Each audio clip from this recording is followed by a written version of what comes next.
ഒരു യൂട്യൂബർ അല്ലാത്ത ഒരാൾ പോലും ഇന്ന് നമ്മുടെ നാട്ടിലുണ്ടാവുമെന്ന് എനിക്ക് തോന്നുന്നില്ല. കാരണം ഗൂഗിൾ അക്കൗണ്ടുള്ള ഏതൊരാളൊരു യൂട്യൂബറാണ്. ഒരാളുടെ യൂട്യൂബ് ചാനലിൽ ഗൂഗിൾ അക്കൗണ്ട് എന്ന് പറഞ്ഞാൽ എന്താ? അത് അവരുടെ ഒരു TV ചാനൽ പോലത്തെ ഒരു ചാനലാണ്. ചിലർക്കൊക്കെ ഈ ചാനലിലേക്ക് അപ്ലോഡ് ചെയ്യാൻ ഭയങ്കര മടിയാണ്. ഞാൻ പറയുന്നത് നമ്മളൊരു ഷോർട്ട് നോട്ട്സൊക്കെ എന്തെങ്കിലും എഴുതി വെക്കുന്നത് പോലെ നമുക്കിഷ്ടമുള്ള പല കാര്യങ്ങളും യൂട്യൂബിലേക്ക് അപ്ലോഡ് ചെയ്യണം എന്നാണ് ഞാൻ പറയുന്നത്.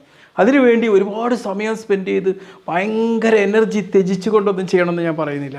നമ്മൾ ചെയ്യുക. കാരണം നമ്മുടെ ലൈഫിൽ ഒരുപാട് ഇമ്പ്രൂവ്മെൻറ്റ് വരുത്താൻ സഹായിക്കുന്നൊരു ഘടകമാണ് യൂട്യൂബ് ചാനൽ എന്ന് പറഞ്ഞു കഴിഞ്ഞാൽ. കുറച്ച് സ്പെസിഫിക് ആയിട്ടുള്ള ആൾക്കാർക്ക് മാത്രം റിസർവ് വിധിച്ച ഒന്നൊന്നല്ല. ഗൂഗിൾ അക്കൗണ്ടുള്ള എല്ലാവർക്കും അതിലേക്ക് അപ്ലോഡ് ചെയ്യാനുള്ള സ്വാതന്ത്ര്യമുണ്ട്. കാരണം നിങ്ങൾ അപ്ലോഡിങ് പ്രോസസ്സിലേക്ക് നിങ്ങളൊരു സാധനം ക്രിയേറ്റ് ചെയ്യുമ്പോൾ നിങ്ങൾ അനാവശ്യമായിട്ട് മറ്റ് ആവശ്യമില്ലാത്ത പല ചാനലിലും കണ്ടിരിക്കുന്ന ഒരു സാഹചര്യം അവിടെ ഇല്ലാതാവുകയും ചെയ്യും. പിന്നെ നിങ്ങൾക്ക് വ്യക്തമായിട്ടുള്ള ഒരു ലക്ഷ്യമൊക്കെ ജീവിതത്തിൽ കൈവരിക്കും. പിന്നെ എപ്പോഴും നിങ്ങൾ പഠിച്ചുകൊണ്ടിരിക്കുന്ന ഒരു സാഹചര്യം ഉണ്ടാവും. ഒരു യൂട്യൂബ് ചാനലിൽ നമ്മൾ പാലിക്കേണ്ട കുറച്ച് കാര്യങ്ങളാണ് ഞാൻ നിങ്ങളോട് പറഞ്ഞു തരാൻ പോകുന്നത്. ഒന്ന്, നിങ്ങൾ ഒരിക്കലും പെർഫെക്റ്റ് ആവാൻ വേണ്ടി ചിന്തിക്കരുത്. ഒരിക്കലും പെർഫെക്ഷനിസം എന്ന് പറഞ്ഞൊരു സംഭവമല്ല. ഇംപെർഫെക്ഷനും ഓക്കെയാണ്. അപ്പോൾ നിങ്ങൾ എന്ത് ചെയ്യുക? ഒരു വീഡിയോ അപ്ലോഡ് ചെയ്യുക. അതിലൊരുപാട് മിസ്റ്റേക്ക് ആരെങ്കിലുമൊക്കെ ചൂണ്ടിക്കാണിച്ച് തരും. എന്നിട്ട് നിങ്ങൾ എന്ത് ചെയ്യുക? രണ്ടാമത്തെ വീഡിയോ വീണ്ടും അപ്ലോഡ് ചെയ്യുമ്പോൾ 1% ഇമ്പ്രൂവ്മെൻറ്റ്, ഫുൾ അങ്ങോട്ട് ഇമ്പ്രൂവ് ചെയ്യണമെന്നില്ല, 1% ഇമ്പ്രൂവ്മെൻറ്റ് അതിൽ വരുത്താൻ നോക്കുക. പിന്നെ അടുത്ത ഇമ്പ്രൂവ്മെൻറ്റ് മറ്റൊരു ശതമാനം. ഒരു 100 വീഡിയോ ആകുമ്പോഴേക്കും നിങ്ങൾ എന്താവും? 100% പെർഫെക്റ്റ് ആവുന്ന ഒരാളായിട്ട് മാറും. അങ്ങനെ ശ്രമിച്ചാൽ മതി. അല്ലാണ്ട് പലരും യൂട്യൂബ് ചാനലൊക്കെ തുടങ്ങാൻ വൈകിക്കുന്നത് തന്നെ അതിലൊരു പെർഫെക്റ്റ് ആവുമോ എന്നുള്ള ആശങ്ക കൊണ്ടായിരിക്കും. ഒരിക്കലും അങ്ങനത്തെ ഒരു ആശങ്കയും ഇതിലാവശ്യമില്ല. പിന്നെ ഒരു സംശയം എല്ലാവർക്കും, യൂട്യൂബിൽ എപ്പോഴും ഇങ്ങനെ പെർഫെക്റ്റ് ടൈമിൽ തന്നെ പോസ്റ്റ് ചെയ്യണമെന്ന്.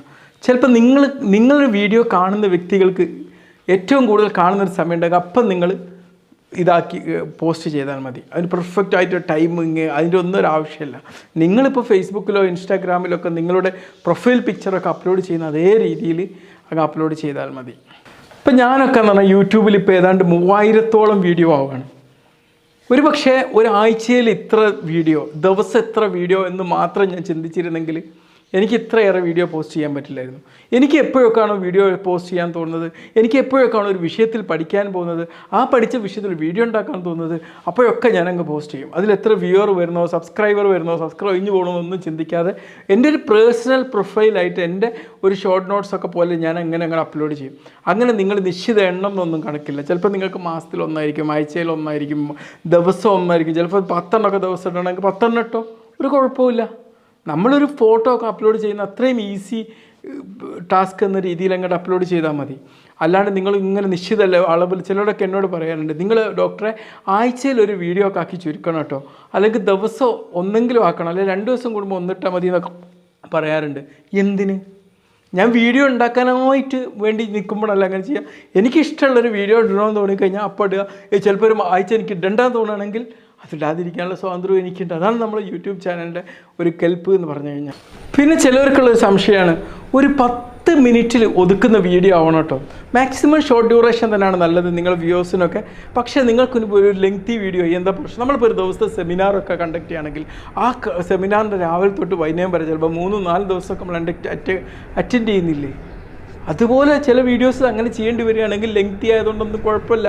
അതൊക്കെ സെർച്ച് ചെയ്ത് ആവശ്യമുള്ളവർ കാണുമ്പോൾ ആരും കണ്ടിട്ടില്ലെങ്കിലും നിങ്ങൾക്ക് നിങ്ങളുടെ ജീവിതത്തിലൊരു ഇഷ്ടം പൂർത്തീകരിച്ച സംതൃപ്തിയോടെ ഉണ്ടാവും. പക്ഷെ നിങ്ങൾ ഒരു റെഗുലാരിറ്റി നിങ്ങൾ പാലിക്കണം കേട്ടോ. യൂട്യൂബ് ചാനലാകുമ്പോൾ റെഗുലറായിട്ട് അപ്ലോഡ് ചെയ്യുന്ന ഒരു ഫീച്ചർ നിങ്ങൾ ഉണ്ടാക്കിയെടുക്കുക. പിന്നെ നിങ്ങളെപ്പോഴും ഇൻസ്റ്റൻ്റായിട്ട് അങ്ങോട്ട് ക്രിയേറ്റ് ചെയ്യുന്നതിന് പകരം ഒന്ന് വേണമെങ്കിൽ നിങ്ങൾക്ക് പ്രീമിയറായിട്ടോ അല്ലെങ്കിൽ നാളേക്ക് വേണ്ടിയുള്ള ഒരു 3-4 ദിവസം വേണ്ടിയിട്ടുള്ള പോസ്റ്റുകൾ കുറച്ച് മുന്നേ ഒക്കെ ആയിരിക്കും. ഇപ്പം നാളെ ഉദാഹരണത്തിന് എനിക്ക് ശക്തമായിട്ടുള്ള ഡ്യൂട്ടി ഷെഡ്യൂളുകളുണ്ട്, കുറച്ച് കാര്യങ്ങളുണ്ട്. അപ്പോൾ ആ ദിവസം അതിൻ്റെ ഇടയിൽ കൂടെ നമ്മുടെ ലൈഫിൻ്റെ ആ ഒരു വിലപ്പെട്ട സമയം നഷ്ടപ്പെടുത്തിക്കൊണ്ട് ഇതിങ്ങനെ അപ്ലോഡ് ചെയ്യാനും അതിൻ്റെ പ്രോഗ്രഷൻ നോക്കാതെ നമ്മളൊരു മുൻകൂട്ടി തന്നെ അങ്ങോട്ട് ചെയ്യുന്ന ഒരു ശീലം ഉണ്ടാക്കുകയാണെങ്കിൽ നമുക്ക് യൂട്യൂബ് കാരണമുള്ള സ്ട്രെസ്സുകളൊക്കെ ഒഴിവാക്കാൻ പറ്റും കേട്ടോ. പിന്നെ ഒരു കാര്യം നിങ്ങൾ മനസ്സിലാക്കണം, നമ്മളൊരു വീഡിയോ കണ്ടൻറ്റ് മറ്റുള്ളവർക്ക് പ്രസൻറ്റ് ചെയ്ത് കൊടുക്കുമ്പോൾ നമ്മൾക്ക് അവർ ഏറ്റവും വിലപ്പെട്ട ടൈം അവർ നമുക്ക് വേണ്ടി തരികയാണ്. ആ ടൈമിനോട് നീതി പുലർത്താൻ വേണ്ടി നമ്മൾ പ്രത്യേകം ശ്രദ്ധിക്കണം കേട്ടോ. ഇപ്പോൾ ഇൻട്രോ പോലും കൊടുക്കാറില്ല. കാരണം നമ്മൾ ആ ഇൻട്രോ കൊടുക്കുമ്പോൾ ഞാൻ ആരാണ്, ഞാൻ ഹലോ ഹായ് എന്നൊക്കെ പറയുന്ന അത്രയും സമയം നമ്മൾ അവരിൽ നിന്ന് ഇങ്ങോട്ട് എടുക്കുകയാണ്. 1 സെക്കൻഡിൻ്റെ വാല്യൂ എന്ന് പറഞ്ഞാൽ നമുക്ക് ചിന്തിക്കാൻ പറ്റുന്നതിന് അപ്പുറമാണ്. അപ്പോൾ അതുപോലെ ചെയ്യാൻ വേണ്ടി ശ്രദ്ധിക്കുക. നിങ്ങൾ സബ്സ്ക്രൈബ് ചെയ്യൂ, നിങ്ങളത് ലൈക്ക് ചെയ്യൂ, ബെൽ ബട്ടൺ അമർത്തൂ എന്നൊക്കെ പറയുമ്പോഴേക്ക് നമ്മൾ അവരിൽ നിന്ന് മിനിറ്റുകളാണ് നമ്മൾ അപഹരിക്കുന്നത്. പിന്നെ മറ്റുള്ളവർക്ക് എന്തൊക്കെ വിഷയങ്ങളാണ് ആവശ്യം എന്നുള്ളത് ആദ്യം അന്വേഷിച്ചിട്ട് ആ വിഷയത്തിലൊക്കെ ഒരു വീഡിയോ ഉണ്ടാക്കാൻ വേണ്ടി ശ്രദ്ധിക്കുക. മനസ്സിലായില്ല? അത് സെർച്ച് ചെയ്തിട്ട് ഇങ്ങനെ പോകുന്നതാണ് ഏറ്റവും ഉചിതം തോന്നുന്നു. പിന്നെ വിമർശനങ്ങൾ ഒരുപാട് എന്തായാലും വരും. അത് ഇതിൽ പറഞ്ഞതാണ്. നമ്മളെപ്പോഴും കഴിഞ്ഞ ദിവസം ഞാനിട്ടൊരു പോസ്റ്റിൻ്റെ താഴെ എല്ലാവർക്കും ഒരുപാട് കിഡ്നി രോഗങ്ങൾ തടയാൻ വേണ്ടി ചെയ്യേണ്ട കാര്യങ്ങൾ അതിനുള്ളൊക്കെ ഒരു 4-5% ശക്തമായിട്ടുള്ള വിമർശനങ്ങളും പരിഹാസ്യങ്ങളൊക്കെ വന്നു.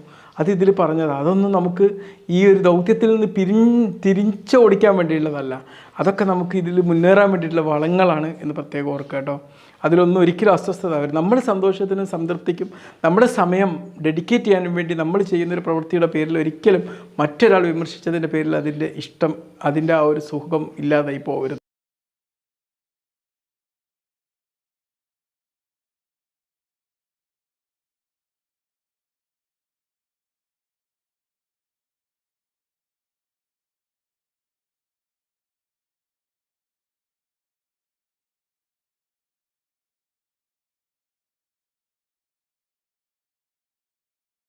പിന്നെ എപ്പോഴും നിങ്ങൾ യൂട്യൂബ് വീഡിയോ ക്രിയേറ്റ് ചെയ്യുമ്പം ആൾക്കാർക്ക് ഏറ്റവും ഇഷ്ടമുള്ള കാര്യം എന്താ? നമ്മൾ പണ്ട് അമ്മൂമ്മൻ്റെ മടിത്തട്ടിലിരുന്നിട്ട് നമ്മളിങ്ങനെ കാത് കൂർത്തിരുന്നില്ലേ? എന്തിനു വേണ്ടിയാ? ഒരു കഥ കേൾക്കാനാ. ഈ കഥ കേൾക്കുന്ന ഒരു ആവേശത്തോടെ നമ്മൾ കാര്യങ്ങൾ പ്രസൻറ്റ് ചെയ്യുക, പ്രത്യേക തംബ്നെയിലൊക്കെ ഉണ്ടാക്കുമ്പോൾ അത് ചെയ്യുക. തീർച്ചയായിട്ടും യൂട്യൂബിൽ നിങ്ങൾക്ക് ഒരുപാട് സക്സസ് ആവാൻ പറ്റും. ഇതെങ്ങനെ സക്സസ് ആവാം എന്നതിനുള്ള എൻ്റെ റിസർച്ചിൻ്റെ ഒരു ഫസ്റ്റ് പാർട്ട് എന്ന രീതിയിലാണ് ഞാൻ ഈ വീഡിയോ പോസ്റ്റ് ചെയ്യുന്നത്. ഓക്കെ, ഇനിയും ഇതിനെക്കുറിച്ച് എന്തെങ്കിലും കാര്യങ്ങളൊക്കെ ഞാൻ നിങ്ങളോട് പങ്കുവെക്കുന്നതാണ്. Okay, by.